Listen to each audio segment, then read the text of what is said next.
Hello everyone, good morning. কেমন আছো তোমরা সবাই? আশা করি সবাই খুব ভালো আছো। আর আমরা মোটামুটি রয়েছি। তো এর আগের দিন ব্লগে তো বলেছিলাম ওই যে শরীরটা খুব একটা ভালো নেই। তো এখনও শরীরটা ঠিক হয়নি, তো কফ কাশি এগুলো লেগেই রয়েছে। তো এই আর কি। তো আমি এখন থেকে ব্লগটা স্টার্ট করলাম। এখন ঘড়িতে বাজে সকাল 8টা। তো তোমরা প্রথম থেকে শেষ পর্যন্ত দেখো ব্লগটা, আশা করি ভালো লাগবে। আর চারিপাশের অবস্থাটা তো দেখে বুঝতে পারছো যে বৃষ্টি হচ্ছে সকাল থেকে। তো আমার মনে হয় সব জায়গাতেই এরকম বৃষ্টি হচ্ছে। আর তো এই অসময়ে বৃষ্টিটা না একেবারে মেনে নেওয়ার মতো নয়। তো যাই হোক, তো মোটামুটি ভালোই বৃষ্টি হচ্ছে বাইরে। আর এদিকে মাকে দেখো, মা সকালবেলার টিফিন বানাচ্ছে, ব্রেকফাস্ট। তো এখানে বাঁধাকপি, পেঁয়াজ, কাঁচা লঙ্কা এগুলো দিয়ে পকোড়া বানাচ্ছে। তো এটা দিয়ে সবাই মুড়ি খাবো সকালবেলা। তো সেই জন্য মা ভেজে দিচ্ছে। আর ওদিকে বাবা দেখো গরম গরম নিয়ে পকোড়া নিয়ে খেতে বসে পড়েছে। তো এই যে বাবা এদিকে খাচ্ছে। আর এইদিকে আরেকজনকে দেখো, মেয়ের তো স্কুল ছুটি রয়েছে, ঈদ উপলক্ষে 2 দিন ছুটি রয়েছে। সেই জন্য ঠান্ডা ওয়েদার পেয়ে পুরো নাক ডেকে ঘুমোচ্ছে। তোকে আর ডাকিনি। তো আর তারপর দেখো এদিকে আমি একটু রান্নাঘরের কাজে ব্যস্ত হয়ে পড়লাম। আর বাইরে তো ওয়েদারটা তোমাদেরকে দেখালামই, ভীষণ খারাপ, বৃষ্টি এখনও পড়ছে। আর আমার দেখো আজকে রান্নাবান্না নেই, একটা নেমন্তন্ন রয়েছে দুপুরবেলা। তো সেটা আমি তোমাদেরকে একটু পরে বলছি যে কোথায় যাব। আর দেখো ওই যে বলে না, যেই দিন কোনো কাজ থাকে না সেই দিন বেশি কাজ বেরিয়ে যায়, সেই রকমই আর কি। রান্নাবান্না তো নেই। তো মেয়ে যখন স্কুল যায় তখন তো সকালবেলায় রান্নাবান্নার তোড়জোড় শুরু হয়ে যায়। তো আজকে কি বলো তো, রান্নাবান্নাটা নেই। তো আমি ভাবলাম যে রান্নাঘরে যেখানে বাসনগুলো থাকে সেখানটা একটু ধুলো ধুলো মতো হয়ে গেছে, তো এখানটা একটু সাবান দিয়ে পরিষ্কার করে ওইখানে বাসনগুলো রাখবো। আর রান্নাঘরের যে জানালাটা রয়েছে কাঁচ দেওয়া, তো ওটা আমি আগেই ধুয়ে দিয়েছিলাম। তো ওটাও একটুখানি সাবান দিয়ে ভালো করে ধুয়ে দিয়েছি। তো যেদিনে রান্নাবান্না থাকে না সেদিন মনে হয় এই কাজগুলো করি। তারপর দেখো এগুলো হয়ে যাওয়ার পর আমি এখন গ্যাসটা এগুলো সুন্দর করে মুছে নিলাম, কারণ যেহেতু ওগুলোতেও নোংরা পড়েছিল। আর আমাদের ওদিকে চা খাওয়ার কাজটা 2বার চা খাই আমরা, তো 2বারই চা খাওয়ার কাজ মিটে গেছে।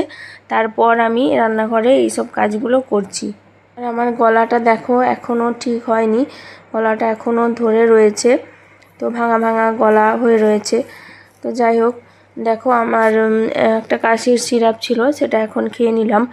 তো এটা খেয়ে নেওয়ার পর তারপর টুকটাক কয়েকটা কাজ রয়েছে, তারপর স্নান করতে চলে যাব।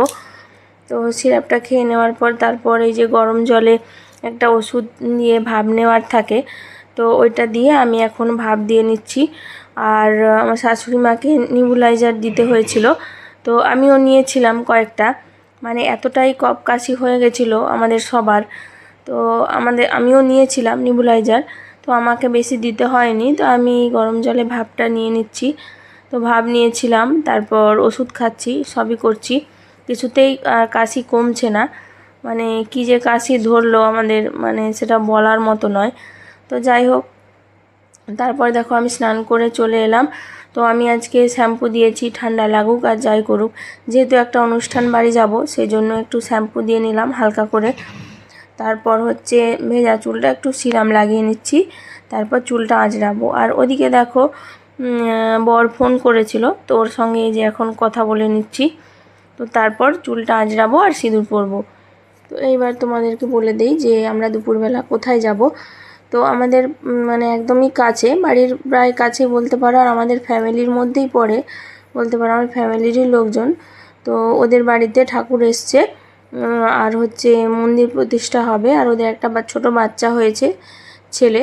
তো ওর অন্নপ্রাশন উপলক্ষে আমাদেরকে ডেকেছে, সেই জন্য ওখানেই যাব। আর তারপর দেখো আমি এই যে তোমাদের দাদা ভাইয়ের কয়েকটা জামা কাপড় ছিল, তো ওগুলো আয়রন করা হচ্ছিল না, কয়েকদিন ধরেই ভাবছিলাম করব করব, শরীরটা যেহেতু ভালো নেই সেজন্য আর করতে ইচ্ছে করছিল না। তো আজকে যেহেতু রান্না বান্না নেই সেজন্য কাজগুলো সব কমপ্লিট করে নিলাম। তারপর দেখো এই যে রেডি হওয়ার পালা, এখন মা মেয়ে রেডি হচ্ছি। তো দেখো আমি এই যে এখন রেডি হয়ে গেছি, এখন হচ্ছে বেরিয়ে যাব। মা আর মেয়ে ওরা হচ্ছে বেরিয়ে চলে গেছে, আমি এখন মানে তালা দেব, ঘরে তালা দেব আর বেরিয়ে যাব। তো চলো একটু বাদে হচ্ছে তোমাদের সঙ্গে দেখা হচ্ছে।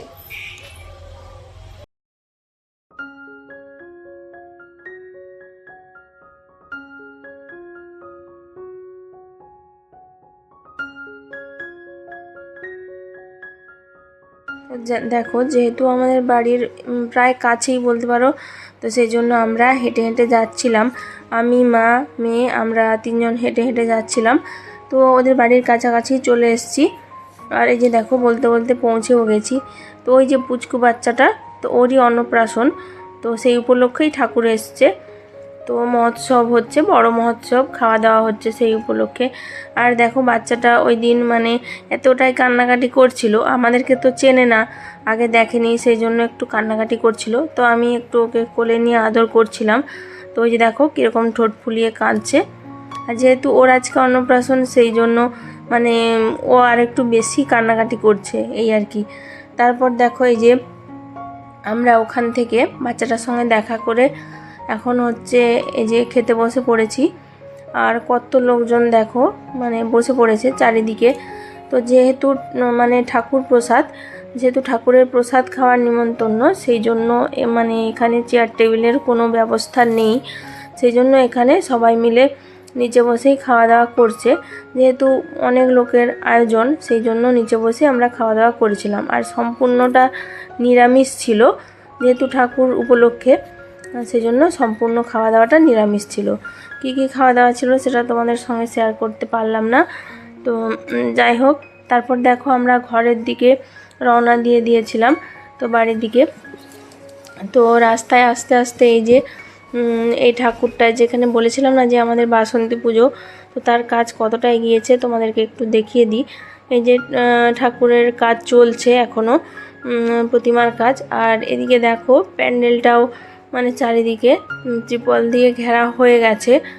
তো মানে একটু একটু করে কাজ এগিয়ে চলছে আর কি। তারপর এদিকে যা ওয়েদার, বৃষ্টি পড়ছে, ওয়েদারটাও ভালো নয়, তো সেই জন্য কাজ একটু একটু করে এগোচ্ছে।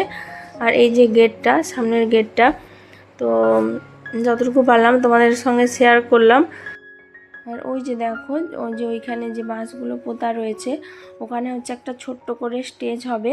তো কি কি অনুষ্ঠান হবে ঠিক বলতে পারবো না। আর ওই যে পিঙ্ক কালারের বাড়িটা দেখছো, ওটা হচ্ছে আমাদের বাড়ি। তো এই যে আমরা এখন হেঁটে হেঁটে বাড়ির প্রায় কাছাকাছি চলেই এসেছি। আর ওই যে মা মেয়ে ওরা পেছনে হেঁটে হেঁটে আসছে। তো চলো এখন বাড়ির ভেতর ঢুকি, তারপর কথা বলবো। তো দেখো আমরা খাওয়া দাওয়া করে এই মাত্র আসলাম, তো এই মাত্র ঘরে ঢুকলাম। তো এখন হচ্ছে জামা কাপড় চেঞ্জ করবো, জামা কাপড় চেঞ্জ করা হয়নি, তো জামা কাপড় চেঞ্জ করব। তো চলো এই কাজগুলো করি, তারপর একটু রেস্ট করব, তারপর তোমাদের সঙ্গে আবার কথা বলবো। তো এখন দেখো সন্ধে হয়ে গেছে, আর মেয়ে দেখো কি নিয়ে বসেছে। এখানে হচ্ছে চালের রুটি, ওই যে পাতলা পাতলা রুটি হয়, রুটি আর হচ্ছে লাচ্ছা সেমাই। তো আজকে যেহেতু ঈদ ছিল, তো সেই ঈদ উপলক্ষে মানে আমাদের বাড়িতে একজন দিয়ে গেছিলো। এই যে দেখো, আর খুব সুন্দর এই রুটিগুলো ওরা করে, আর সেমাইটাও ভালো সুন্দর হয়েছিল।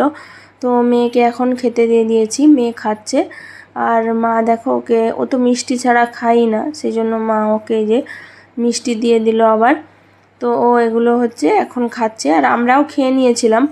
তো ওদের খাবারগুলো না খুবই টেস্টি হয়, আমার তো ভীষণ ভালো লাগে। তারপর দেখো আমাদের রাতে রান্নাবান্নায় ফিরে যাচ্ছি। এখন হচ্ছে ঘড়িতে প্রায় 8:30 মতো বাজে। আর আমাদের ভাত হয়ে গেছে, রান্নাও হয়ে গেছে প্রায়। সজনে ডাঁটা মাছ দিয়ে ঝোল হয়েছে। আর এদিকে দেখো কটা বড়ি ভেজে নিলাম। আর হচ্ছে এটা হচ্ছে পোস্ত দিয়ে ডিম দিয়ে বড়া। তো এটা মা বেটে রেখেছিল পোস্তটা, তারপর আমি হচ্ছে এখন বড়া ভেজে নিচ্ছি। তারপর আমরা খাওয়া দাওয়া করে নিয়েছিলাম। তো খাওয়া দাওয়া করে নেওয়ার পর তারপর হচ্ছে একটু মুখটা ধুয়ে নিলাম। তো ওখান থেকে আসার পর মানে চোখ মুখ আর ধোয়া হয়নি, তো মুখটা একটু ধুয়ে পরিষ্কার করে এখন টোনার লাগিয়ে নিলাম। তারপর একটু মুখে ক্রিম লাগিয়ে নেব। তো রাত্রে ঘুমানোর আগে আমার এই কাজটা না করলে একেবারেই হয় না। তো যাই হোক, তারপর দেখো এখানে হচ্ছে ঘুমানোর আগে আরেকটা কাজ থাকে, ওই আমন্ড, কাজু আর কিশমিশ এগুলো আমি ভিজিয়ে রাখি সকালে উঠে খাওয়ার জন্য। তো ওগুলোই আমি এখন ভিজিয়ে দিলাম, এটাই আমার লাস্ট কাজ। তো দেখো রাতের যে সমস্ত কাজকর্ম ছিল সব কিছুই হয়ে গেছে, তোমরা তো দেখতেই পেলে। আর হচ্ছে এখন এই যে বসে রয়েছি, আর আমি আর মেয়ে বসে রয়েছি রুমের মধ্যে। তো এখন ঘড়িতে বাজে ওই কটা, 10টা বাজেনি, 9:45 এরকম। তো এখন হচ্ছে ঘুমাবো। আর আমার গলাটার অবস্থা দেখতেই পাচ্ছ, মানে শুনে বুঝতে পারছো যে কতটা খারাপ হয়ে গেছে। আর শরীরটাও মানে খুব একটা ভালো যাচ্ছে না। তো এরকম আর কি। তো সারাদিনের যা কিছু করলাম সারাদিন ধরে সব কিছুই তোমাদের সঙ্গে শেয়ার করলাম। তো এখন হচ্ছে রেস্ট করব। আর হচ্ছে তো এখানে আমার ব্লগটা আমি এন্ড করছি। কেমন লাগলো তোমরা সবাই কমেন্ট করে জানিও, আর ভালো লাগলে একটা লাইক করে দিও। তো আজকের মতো টাটা, সবাই ভালো থেকো, সুস্থ থেকো, সবাইকে জানাচ্ছি গুড নাইট। আর দেখা হচ্ছে পরের একটা নতুন কোনো ব্লগে।